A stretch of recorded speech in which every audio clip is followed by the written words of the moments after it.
The emergency session of the Galactic Defense Coalition had been going on for 12 hours. Representatives from 43 different species sat around the massive circular chamber, their various forms of communication creating a symphony of clicks, whistles, electronic beeps, and translated voices. The holographic display at the center showed the same terrifying image that had haunted their dreams for months. 17 star systems marked in red, completely consumed by the Vorthak swarm. Admiral Zethkar of the Etherian High Command stood at the podium, his translucent blue form shimmering with barely contained anxiety. The data streams flowing across his crystalline skin told the same story he had been repeating for weeks. The Vorthak have accelerated their advance. Our latest intelligence indicates they will reach the core systems within 4 months. A wave of distressed sounds swept through the chamber. The Corvin representative, Ambassador Veltar, raised one of her 4 arms. Her reptilian features were etched with desperation. What of the combined fleet offensive? Surely our united forces can stop them. Admiral Zethkar's form dimmed slightly. The Battle of Kepler Station lasted 6 hours. We lost 300 ships and barely destroyed 30 of theirs. The Vorthak adapt to our weapons faster than we can deploy them. Their bioships regenerate damage we thought was permanent. They're warriors. They learn from every encounter. The chamber fell silent except for the soft humming of the Nixari delegation's cybernetic implants processing data. Supreme Calculator Nex-09 spoke in its mechanical voice. Probability calculations indicate a 97.3% chance of complete strategic failure within 180 standard days. Evacuation protocols for core worlds should begin immediately. Ambassador Veltar stood up, her scales flushing a deep orange that indicated panic. My people cannot evacuate fast enough. The Corvin Republic has 70 billion citizens across 12 worlds. We need more time. We need a miracle. It was then that the human delegation requested permission to speak. Ambassador Sarah Chen stood slowly from her seat in the section reserved for newer coalition members. At 55, she was considered middle-aged by human standards, but ancient compared to most species that reached space travel. Her simple black suit and graying hair made her look plain next to the exotic forms around her. When she spoke, her voice was calm and steady. The United Earth Federation would like to offer military assistance. The silence that followed was not respectful. It was the kind of silence that comes before laughter. Several species exchanged glances that needed no translation. The Etherians' forms flickered with what could only be amusement. The Zephyrite's crystalline bodies chimed softly in their equivalent of chuckling. Supreme Calculator Nex-09 was the first to respond. Ambassador Chen, humanity has been part of the coalition for only 47 years. Your species lacks energy-based weapons, force field technology, and faster-than-light communication systems. What could you possibly offer against a threat that has defeated our most advanced forces? Ambassador Chen remained standing. We offer our professional military. This time several species did laugh outright. The Etherian admiral's form brightened with condescension. Professional military? Ambassador, with respect, human warfare is only primitive. Your soldiers carry projectile weapons that fire metal slugs. Your ships use chemical rockets for propulsion. Your armor is made of processed metals rather than energy fields. The Vorthan delegate, a being that looked like a walking tree, rustled his leaves in what passed for agreement. The humans have been in space for less than 200 years. They have fought no wars beyond their own planet. How can they face creatures that have consumed civilizations older than their entire species? Ambassador Chen looked around the chamber slowly. When she spoke again, her voice carried something that made several species stop their mocking sounds. You are correct. We are new to space. Our technology is primitive compared to yours, but there is something you should understand about humanity. She paused, letting her words settle. We have been at war for 5,000 years of recorded history. Not occasionally, not when resources ran low or territory disputes arose. Continuously. We have fought wars in deserts, in jungles, in frozen wastelands, underwater, in the air, and now in space. We have fought with sticks and stones, with bronze and iron, with gunpowder and nuclear weapons. We have fought against enemies larger than us, faster than us, more numerous than us, and more technologically advanced than us. The laughter had stopped. Ambassador Chen continued. What we offer is not advanced technology. What we offer is something more dangerous. We offer soldiers who have spent their entire adult lives studying how to kill efficiently. We offer men and women who consider warfare not just a necessity, but a profession, a science, an art form. Admiral Zethkar's form flickered uncertainly, but the Vorthak are unlike anything in your experience. They are a hive mind. They coordinate perfectly. They adapt to new threats within hours. They feel no fear, no pain, and no mercy. Ambassador Chen smiled, and several species found the expression unsettling in ways they could not explain. Admiral, you just described every human's childhood nightmare. We call them different names in our stories and legends, but we have been imagining creatures exactly like the Vorthak for thousands of years. And in our stories, we always find a way to win. The chamber buzzed with translated conversations. The mathematical Nexuri were running probability calculations. The artistic Etherians were trying to understand human psychology. The practical Zephirites were analyzing resource requirements. Ambassador Veltar's scales had shifted to a desperate yellow. What exactly are you proposing, Ambassador Chen? Give us one target, one world under Vorthak attack. Send one human battle group, 50,000 soldiers, standard support equipment. If we fail, you lose nothing you would not have lost anyway. If we succeed, she let the sentence hang. Supreme calculator. Nexo 9's lights blinked rapidly. 50,000 soldiers against millions of Vorthak warriors? The mathematics are impossible. The mathematics assume you understand how humans fight, Ambassador Chen replied. You don't. Ambassador Veltar stepped forward. The Corvin border world of Tertius Prime. 200 million civilians.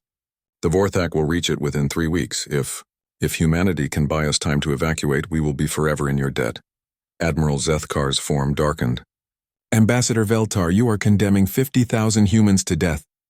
Ambassador Chen shook her head. Admiral, you still don't understand. You're not condemning them to death. You're giving them a job to do. And humans are very, very good at their jobs, the vote was called. 39 species voted against the human proposal. 3 abstained. Only the desperate Corvin Republic voted in favor. But according to coalition law, that was enough. Any member species could accept assistance from another. As the session ended and representatives filed out, many paused to offer condolences to Ambassador Chen. They spoke of heroic sacrifice and noble gestures. She accepted their words politely, but her smile never wavered. Later, in her private quarters, Ambassador Chen opened a secure communication channel to Earth. The face that appeared on the screen was weathered and scarred, with eyes that had seen too much combat. General Morrison, the Coalition has given us Tertius Prime. Full discretion. Vorthak arrival estimated in 21 days. General Morrison nodded slowly. Ma'am, the 3rd Expeditionary Force has been ready for 6 months. We deploy in 18 hours. General, they expect us to buy time for an evacuation. They expect a heroic last stand. The general's grin was sharp as broken glass. Ma'am, we didn't spend 40 years preparing for Vorthak contact just to die heroically. We studied every engagement, every tactical report, every piece of biological data the Coalition gathered. We know exactly what we're walking into. Ambassador Chen nodded. Show them what a human professional army truly is, General. Yes, ma'am. It will be our pleasure. The Corvin Defense Fleet hung in space around Tertius Prime like glittering jewels, their energy shields shimmering as they prepared for the inevitable. Admiral Korthak stood on the bridge of the flagship, watching the long-range sensors with growing dread. The Vorthak bioships were still 3 days out, but their signature was unmistakable. Organic vessels the size of city blocks, pulsing with alien life. Sir, his communications officer called out, we're receiving a transmission from the human fleet. Admiral Korthak turned to see 50 small ships approaching from the outer system. They looked like metal boxes with engines attached, crude and simple compared to the elegant curves of Corvin vessels. Put them through. The face that appeared on screen was calm and professional. The human wore a simple uniform with no decorations except for rank insignia. Admiral Korthak, this is General Morrison of the 3rd Human Expeditionary Force. We are ready to begin planetary deployment. General Morrison, Admiral Korthak replied, trying to keep the pity out of his voice. Our tactical analysis suggests the Vorthak will engage our fleet first. You should prepare for orbital bombardment scenarios. General Morrison shook his head. Thank you for the offer, Admiral, but we'll be going straight to the surface. We're not here to fight their ships. Admiral Korthak's translator must have malfunctioned. I'm sorry, General, did you say you're not engaging the Vorthak fleet? That's correct, sir. Naval engagement is not our mission priority, but But General, if you land on the planet, you'll be trapped when their ships arrive. You'll have no escape route. General Morrison's expression didn't change. Admiral, humans don't plan escape routes. We plan victory conditions. Before Admiral Korthak could respond, the human fleet was already moving toward the planet. He watched in horror as the crude human ships ignored all standard deployment protocols. They didn't establish orbital superiority. They didn't deploy reconnaissance drones. They didn't even wait for detailed surface analysis. The 50 human ships simply opened their cargo bays and began dropping small pods toward the planet's surface. "Sir," his tactical officer reported, "the humans are deploying in completely exposed terrain. No natural defenses, no strategic high ground. They're landing in the middle of the largest open plain on the continent." Admiral Korthak stared at the display. Each pod contained only 12 human soldiers, 600 deployment pods scattered across 100 square kilometers of grassland. It was military suicide. "General Morrison," he called over the comm, "your deployment zone offers no tactical advantages. The Vorthak will surround you within hours of landing." The general's voice came back steady and calm. "That's the idea, Admiral." 3 hours after the human landing, the Vorthak arrived. The alien bioships were nightmares made real. Massive organic hulls pulsed with veins and arteries. Weapon pods that looked like eyes blinked along their surfaces. As Admiral Korthak had predicted, they completely ignored the Corvan fleet and headed straight for the planet. "Admiral," his sensor operator called out, "the Vorthak are deploying ground forces. Estimate, dear gods, estimate 200,000 bio-warriors in the first wave." Admiral Korthak watched helplessly as dark clouds of flying creatures poured from the alien ships toward the planet's surface. Each Vorthak warrior was 3 meters tall, covered in natural armor with claws that could tear through steel. They moved in perfect coordination, like a single organism with thousands of bodies. The humans had 7,000 soldiers on the ground. "Sir, should we begin evacuation of the human survivors?" his communications officer asked quietly. Admiral Korthak nodded sadly. "Prepare rescue shuttles. When this is over, we'll need to recover whatever remains." The first engagement happened 18 minutes after the Vorthak landed. Admiral Korthak expected it to last perhaps 5 minutes. The humans were outnumbered 30 to 1, facing creatures that had destroyed armies across 17 star systems. What happened instead made him question his understanding of warfare itself. The Vorthak charged across the open plain in their traditional swarm formation, expecting to overwhelm the scattered human positions through sheer numbers and ferocity. What they found waiting for them was something they had never encountered before. Disciplined, professional soldiers who had spent decades preparing for exactly this moment. The humans didn't panic. They didn't break formation. They didn't even seem surprised. Instead, they did something that chilled Admiral Korthak to his core. They smiled. The first volley of human weapons fire was unlike anything recorded in coalition military archives. Rather than the scattered, desperate shooting expected from surrounded forces, it was coordinated and precise. Every bullet found its target. Every explosion happened exactly where it needed to. The humans fired their primitive projectile weapons with mechanical precision, turning the charging Vorthak into a study in applied ballistics. "Sir," his tactical officer whispered, "they're not missing. They're literally not missing a single shot." But what happened next was even more disturbing. Instead of celebrating their success or preparing defenses, the humans immediately began studying the Vorthak corpses. They moved between the alien bodies with clinical efficiency, examining wounds, testing armor thickness, and collecting biological samples. Colonel Sarah Chen's voice came over the open comm channel, calm and professional. "Confirmed exoskeleton weakness at joint articulations. Recommend armor-piercing rounds, subsonic velocity to prevent overpenetration. Neural cluster located at base of skull. Standard human rifle caliber effective. Pheromone glands identified. Beginning analysis for chemical warfare applications." Admiral Korthak felt his blood turn cold. The humans were treating the most feared warriors in the galaxy like laboratory specimens. The second Vorthak attack came 1 hour later. This time the aliens approached more cautiously, having learned from their first disastrous charge. They used cover, coordinated their movements, and attacked from multiple directions simultaneously. It didn't matter. The humans had spent that hour preparing. Not just reloading and repositioning, but learning. They had analyzed Vorthak movement patterns, communication methods, and tactical preferences. When the second attack came, they were ready with countermeasures the aliens had never seen before. Major Williams had positioned his soldiers to create crossfire zones that accounted for Vorthak jumping ability. Sergeant Martinez had modified her ammunition to disrupt the aliens' bioelectric nervous systems. Captain Johnson had prepared traps that used the Vorthak's own pheromone trails against them. The second engagement lasted 12 minutes. When it ended, 800 more Vorthak were dead, and not a single human had been seriously wounded. "Sir," Admiral Korthak's communications officer called out in a shaky voice, "we're receiving tactical analysis from the human forces. The data that appeared on screen was impossible. The humans weren't just winning individual engagements. They were learning from each encounter at an exponential rate. They had cataloged 17 different Vorthak bioforms, identified 43 tactical weaknesses, and developed 68 specific countermeasures, all in less than 4 hours." General Morrison's face appeared on the main screen. His uniform was dusty, but his expression remained calm. "Admiral Korthak, we've completed initial contact assessment. Beginning Phase 2 operations." "Phase 2? Admiral Korthak stammered. "General, you've only been on the ground for 4 hours." "That's correct, sir. Initial reconnaissance is complete.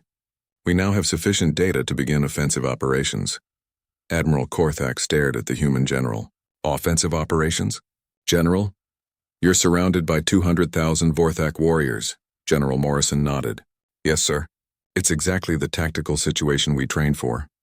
The comm channel went silent, leaving Admiral Korthak staring at a blank screen. Around the bridge, his officers exchanged glances that mixed admiration with terror. "Sir," his tactical officer whispered, "what are we witnessing?" Admiral Korthak watched the tactical display as human forces began moving with purpose across the battlefield. They weren't retreating or digging in for defense. They were advancing, spreading out, taking ground from an enemy that outnumbered them by orders of magnitude. "I don't know," he admitted quietly, "but I think we're about to learn what humans mean when they say professional army." The Vorthak swarm leader, designated Primary Killer 7, stood at the center of the bio-command vessel. Its massive form connected to the ship's neural network through dozens of organic cables. For the first time in its 500-year existence, it felt something unknown: confusion. The data streams flowing through its consciousness made no sense. The small prey creatures on the planet below were not behaving like any species the Vorthak had encountered. They did not flee when outnumbered. They did not panic when surrounded. Most disturbing of all, they were learning faster than the Vorthak could adapt.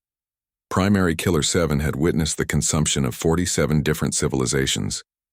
Each had followed predictable patterns: initial resistance, tactical retreats, desperate last stands, and finally collapse when the prey realized the futility of fighting a hive mind. But these humans were different. They seemed to treat each encounter as an educational opportunity. The swarm leader opened communication with its ground commanders. "Report tactical status." The response came from Bio Commander 93. "Swarm leader, the prey creatures display unprecedented coordination. They predict our movements before we make them. They have developed specific countermeasures for each bioform we deploy." "Explain." "They have learned to identify our pheromone communication patterns. When we coordinate attacks, they are already repositioning to counter them. They have studied our physical capabilities and exploit weaknesses we did not know existed. Most concerning, they are teaching these techniques to other units faster than we can develop new strategies." Primary Killer 7 processed this information with growing unease.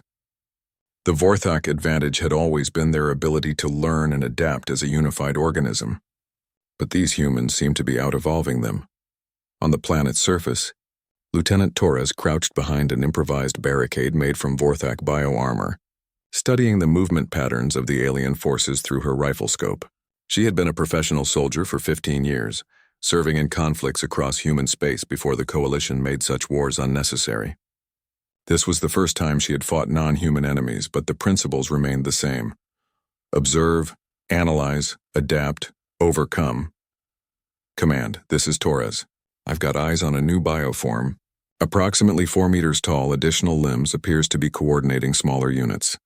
Colonel Chen's voice came back immediately. "Confirmed, Lieutenant. We're seeing similar command variants across all sectors. Priority target designation: Bio Commander class. Eliminate with extreme prejudice." Taurus smiled and adjusted her scope. The Vorthak command creature was positioning itself behind a ridge, believing it was safe from human weapons. It had not yet learned that human soldiers were capable of making shots that defied alien understanding of ballistics. The rifle shot echoed across the battlefield. 2 kilometers away, the biocommander collapsed with a bullet through what humans had learned was its primary neural cluster. Instantly, the Vorthak units it had been controlling began moving erratically, their coordination broken. Torres was already selecting her next target before the first one hit the ground. Command biocommander down. Subordinate units displaying confusion behavior. Recommend immediate assault on disorganized formations. Confirmed, Lieutenant. All units execute Harassment Protocol 7. Across the battlefield, human soldiers began implementing tactics that had been refined through centuries of warfare against superior numbers. They used cover and concealment to appear larger than their actual force. They coordinated their attacks to create the impression of simultaneous assaults from multiple directions. They exploited every moment of Vorthak confusion to inflict maximum casualties while remaining mobile and unpredictable. Master, Sergeant Jackson moved through the combat zone with the efficiency of a man who had spent 22 years perfecting the art of keeping soldiers alive and supplied. While the fighting continued around him, he maintained the invisible network that kept the human force functioning. Ammunition distribution, medical evacuation, equipment repair, and tactical communication. Rodriguez, you're burning through ammo too fast, he called to a young private. Controlled burst, son. Make every shot count. But Sergeant, there's so many of them. Jackson grabbed the soldier's shoulder and pointed across the battlefield. Look at them, Rodriguez. Really look. They're not coordinating anymore. Their command structure is breaking down. We've killed 17 biocommanders in the last 2 hours. They're starting to panic. Private Rodriguez stared at the Vorthak forces and realized the Master Sergeant was right. The aliens that had seemed like an unstoppable tide were now moving with visible uncertainty. Their attacks lacked coordination. Their formation showed gaps and weaknesses. How did we do that, Sergeant? Jackson smiled grimly. Kid, that's what professionals do. We don't just fight. We study, we learn, we adapt. Those bugs have been winning because they've been fighting species that treated war like a natural disaster, something that happens to you. We treat war like a job, something you do. 3 hours into the engagement, Staff Sergeant Kim found herself in command of her unit when her lieutenant took shrapnel from a Vorthak bioweapon. The transition was seamless. Every human soldier was trained to assume higher responsibilities when needed. Leadership in human military doctrine was not a privilege but a skill that everyone was expected to develop. All right, people, she called over the squad comm. New orders from command. We're going to demonstrate something called fire and maneuver to our alien friends. Her squad began moving with practiced precision.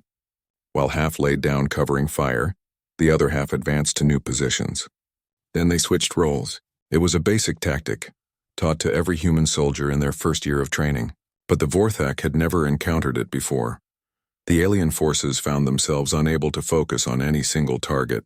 Every time they concentrated their attacks on one human position, those soldiers would move while others opened fire from unexpected angles.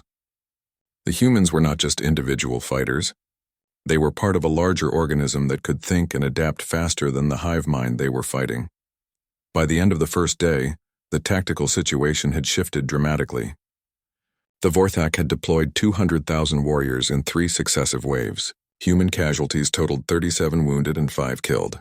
Vorthak casualties exceeded 50,000 confirmed dead, but the numbers alone didn't tell the real story. General Morrison stood in his temporary command post, studying tactical displays that showed something unprecedented in galactic military history. A hive mind species in retreat. The Vorthak were actually pulling back, consolidating their forces, trying to develop new strategies. Sir, Major Williams reported, we're receiving communication attempts from the Vorthak bioships and put it through. The voice that came through the translator was unlike anything the Coalition had recorded from Vorthak communications. It was hesitant, uncertain, almost afraid. Human creatures. This is Primary Killer 7 of the consuming swarm. We offer negotiation. General Morrison exchanged glances with his staff officers. In 500 years of expansion, the Vorthak had never offered to negotiate with any species. This is General Morrison, What are your terms? You will cease resistance. In exchange, we will consume your world quickly. No extended suffering. The command post fell silent. Then General Morrison began to laugh. It was not a pleasant sound. Primary Killer 7, I think you misunderstand the situation. We're not the ones who should be worried about extended suffering. Human creature, you are few. We are many. Your resistance is impressive but futile. General Morrison looked at his casualty reports.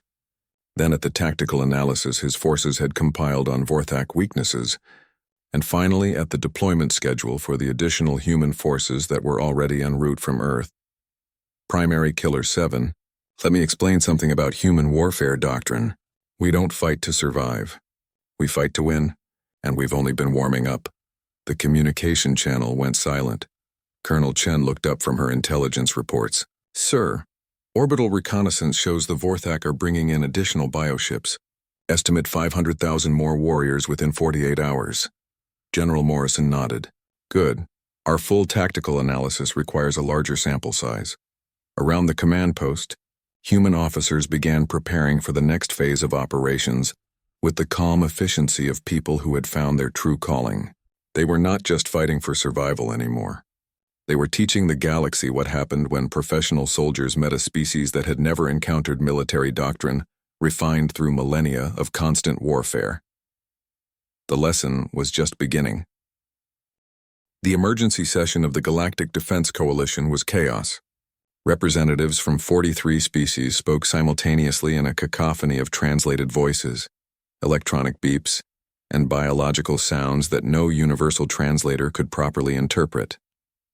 The holographic display at the center showed something that contradicted everything they thought they knew about warfare. 7,000 human soldiers holding their ground against 500,000 Vorthak warriors. Admiral Zethkar's translucent form flickered with what could only be described as panic. The tactical data makes no sense. According to our combat analysis algorithms, the human force should have been eliminated within the first hour. Supreme Calculator Nex 09's mechanical voice cut through the noise. Probability matrices indicate a 99.97% chance of computational error in our battlefield assessment systems. The observed results are mathematically impossible. Ambassador Veltar's scales had shifted to a color that indicated profound confusion. My military advisors report that the humans are not fighting defensively. They are conducting offensive operations against an enemy that outnumbers them 70-1. The Zephyrite representative, whose crystalline body chimed with agitation, provided additional data. Long-range sensors confirm. The Vorthak are requesting reinforcements. In 500 years of expansion, they have never requested reinforcements. A hush fell over the chamber as the implications sank in. The species that had consumed 17 star systems, that had never been stopped by any military force in the galaxy, was calling for help against a single human battle group. On Tertius Prime, Lieutenant Torres moved through what had once been a Vorthak staging area with the methodical precision of a forensic investigator. Around her, human soldiers worked in teams to analyze everything the aliens had left behind. Bio-armor fragments, weapon residue, even the chemical signatures of their pheromone communication. Command, this is Torres. I've got something interesting here. Colonel Chen's voice came back immediately. Report, Lieutenant. The bio-armor composition changes based on what weapons they've encountered. The samples from yesterday's engagement are different from the ones we fought this morning.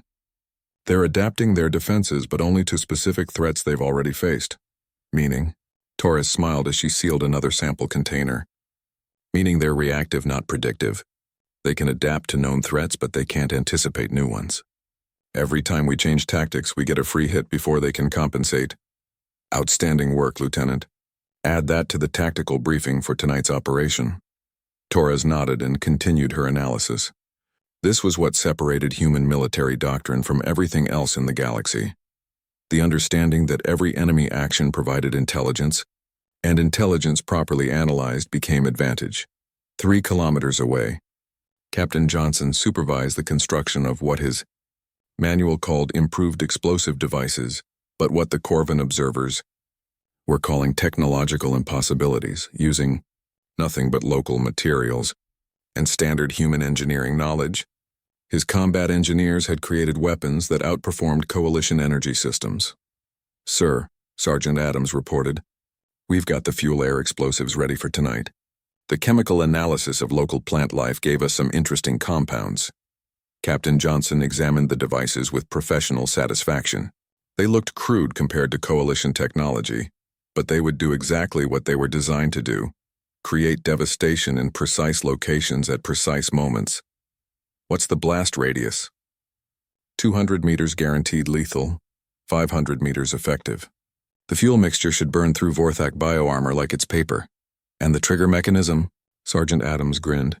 Motion activated, but programmed to ignore human movement signatures. The Vorthak walk differently than we do. Heavier footfalls, different stride length. These babies will only detonate for them. Captain Johnson nodded approvingly. Sergeant, you've just weaponized physics and biology simultaneously. I'm proud of you. This was the difference that the Coalition species were only beginning to understand. Human soldiers didn't just carry weapons. They created them. They didn't just follow tactics. They invented them. Every human in the expeditionary force was trained not just to fight, but to think, adapt, and innovate under pressure. Master Sergeant Jackson stood in the supply depot that his logistics team had established in the ruins of a Corvan settlement. Around him, soldiers worked with quiet efficiency to maintain the invisible network that kept the human force operating. Ammunition was sorted and distributed. Medical supplies were organized by priority. Equipment was repaired or modified as needed. Sergeant Major, Private Chen called out, "We're running low on standard ammunition, but we've got plenty of raw materials. Should I start the fabrication units?" Jackson nodded. "Do it, but I want you to modify the specifications based on yesterday's biological analysis. The Vorthak nervous system has a specific vulnerability at 2,847 Hz. Make sure our bullets create that frequency when they impact." Private Chen stared at him. "Sergeant Major, you want me to tune our ammunition to disrupt alien biology?" "Son, I want you to turn every bullet into a precision surgical instrument designed specifically for killing Vorthak. That's what professional soldiers do. We don't just shoot at the enemy. We engineer their destruction." The young private hurried away to implement the modifications, leaving Jackson to contemplate the tactical situation. The humans had been on the ground for 3 days. In that time, they had transformed from a desperate last stand into something the galaxy had never seen, a military force that was actually getting stronger as the battle continued. General Morrison stood before a holographic display that showed the complete tactical picture. His staff officers had spent 72 hours collecting, analyzing, and synthesizing data from every engagement with the Vorthak. The result was a comprehensive understanding of alien capabilities, weaknesses, and behavioral patterns. "Status report," he called. Major Williams stepped forward. "Sir, intelligence analysis is complete. We have identified 37 distinct Vorthak bioforms, cataloged their capabilities, and developed specific countermeasures for each one. More importantly, we've mapped their command and control structure. And they're not as unified as they pretend to be, sir. The hive mind has layers. Lower-level creatures follow biochemical commands, but higher-level organisms retain individual decision-making capability. If we can disrupt their command hierarchy, we can create cascade failures throughout their entire force structure." General Morrison smiled. "How do we disrupt their command hierarchy?" Colonel Chen stepped forward with a data pad. "Sir, we've identified the biosignature of their command organisms. They emit specific pheromone patterns that we can track. More importantly, we can replicate those patterns. You want to impersonate their officers? Better than that, sir. We want to give contradictory orders to their entire army." General Morrison looked at his staff officers with something approaching paternal pride. This was why human military doctrine emphasized education, creativity, and independent thinking in every soldier. When professionals encountered a new problem, they didn't just try to solve it. They found ways to turn it into an advantage. "Implement it," he ordered. "And prepare Phase 3 operations." Major Williams raised an eyebrow. "Sir, what's Phase 3? General Morrison looked at the tactical display showing 500,000 Vorthak warriors surrounding his small force. "Phase 3 is where we stop playing defense and show them what human combined arms doctrine looks like." Around the command post, staff officers began implementing orders that would have seemed impossible to any other military force in the galaxy. They were not just planning to survive against overwhelming odds. They were planning to win. Decisively. In orbit above Tertius Prime, Admiral Korthak watched his sensors with growing amazement. The human force was not weakening under pressure. Instead, they were expanding their area of operations. They had established supply lines, communication networks, and forward operating bases across a front that now stretched for hundreds of kilometers. "Sir," his tactical officer reported, "the humans have requested detailed topographical maps of the entire continent." The entire continent? Why would they need... Oh? Admiral Korthak realized with growing awe that the humans were not planning to simply hold their initial landing zone. They were planning to conduct operations across the entire planetary surface. 7,000 soldiers were preparing to take on 500,000 aliens across an area the size of a small nation.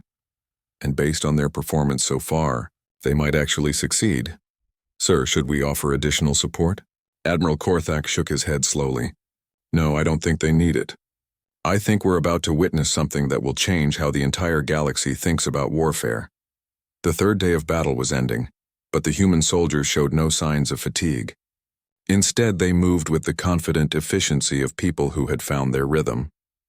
They had faced the galaxy's most feared enemy and discovered that all their training, all their preparation, all their professional development had been exactly what they needed. The Vorthak had never encountered soldiers who treated warfare as both a science and an art. They were about to receive a comprehensive education in human military doctrine.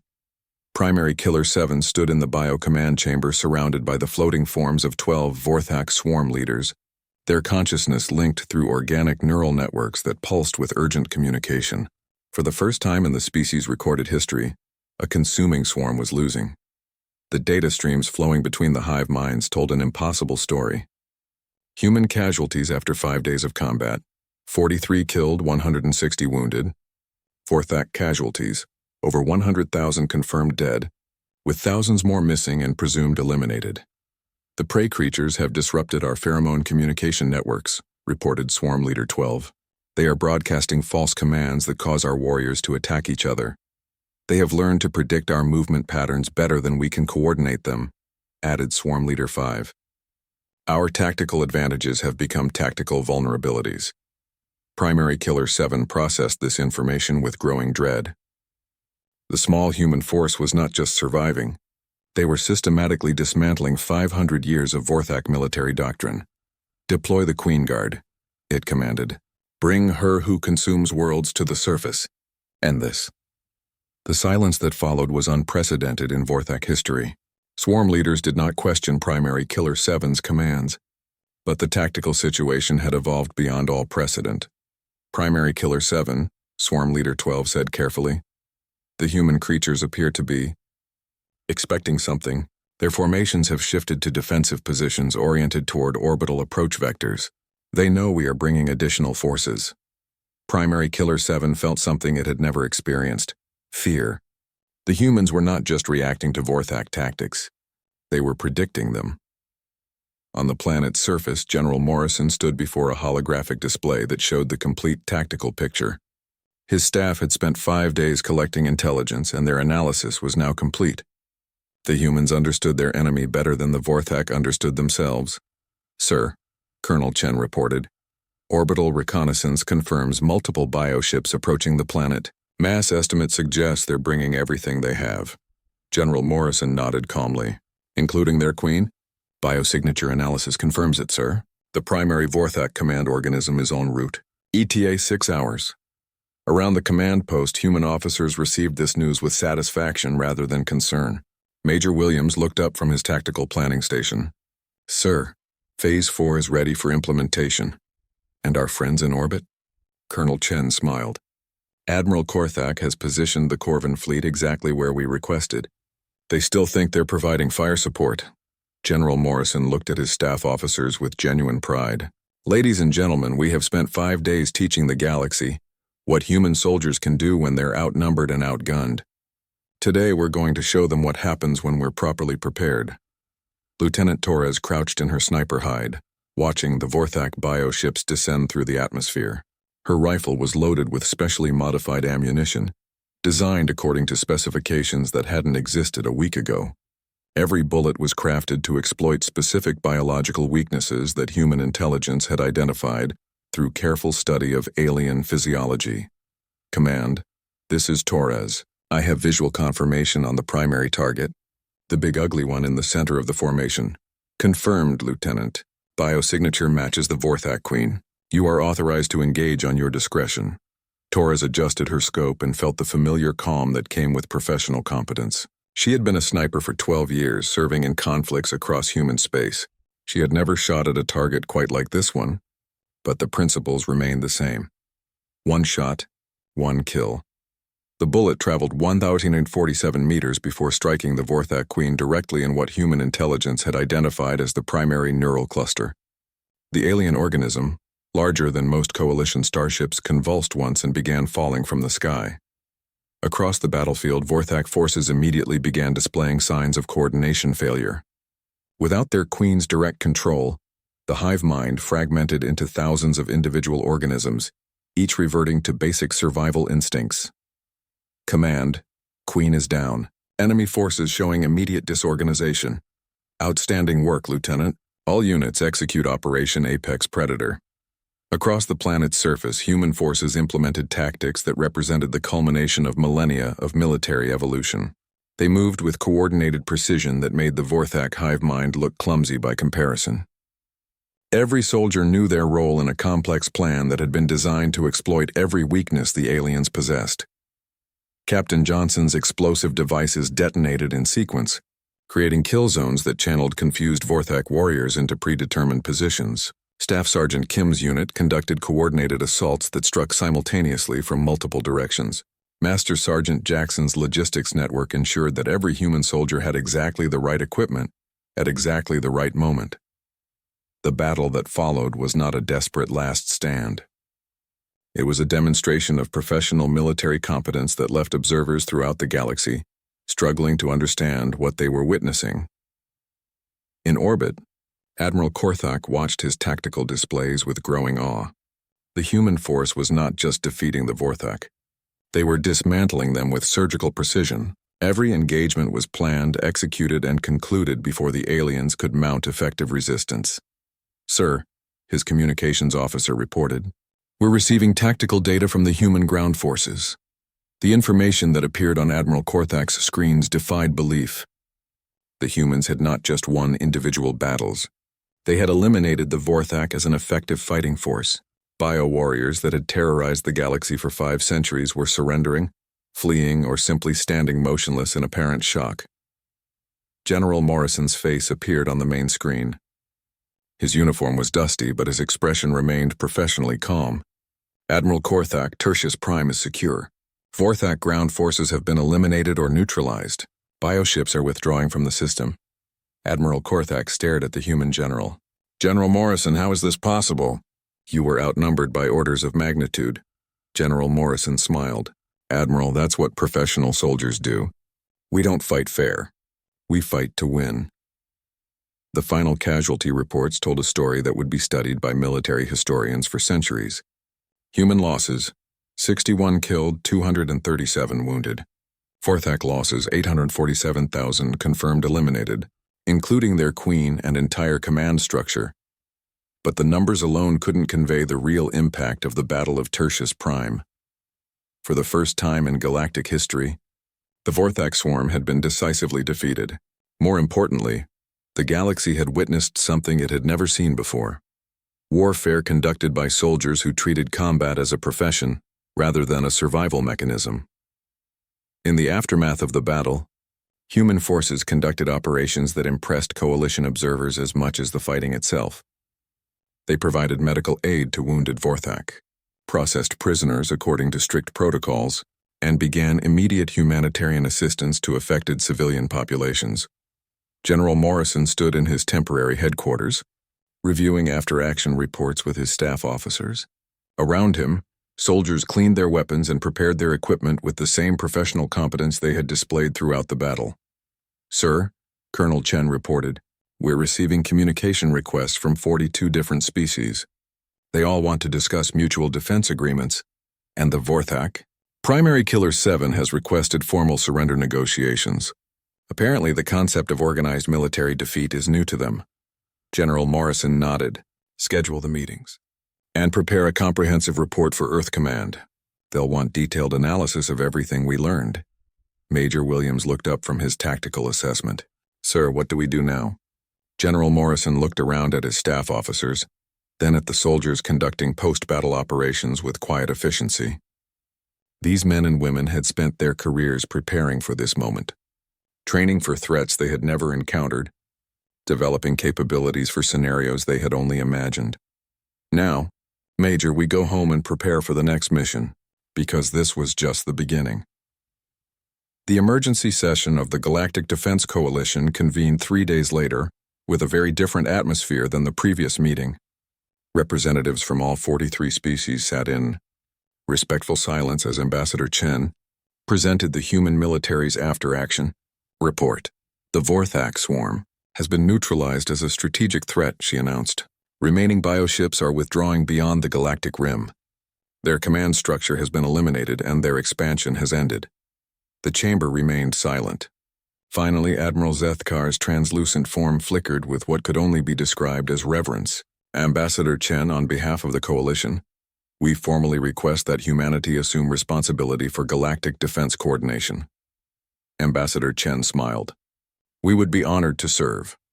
As she spoke, military representatives throughout the galaxy began implementing emergency protocols to ST.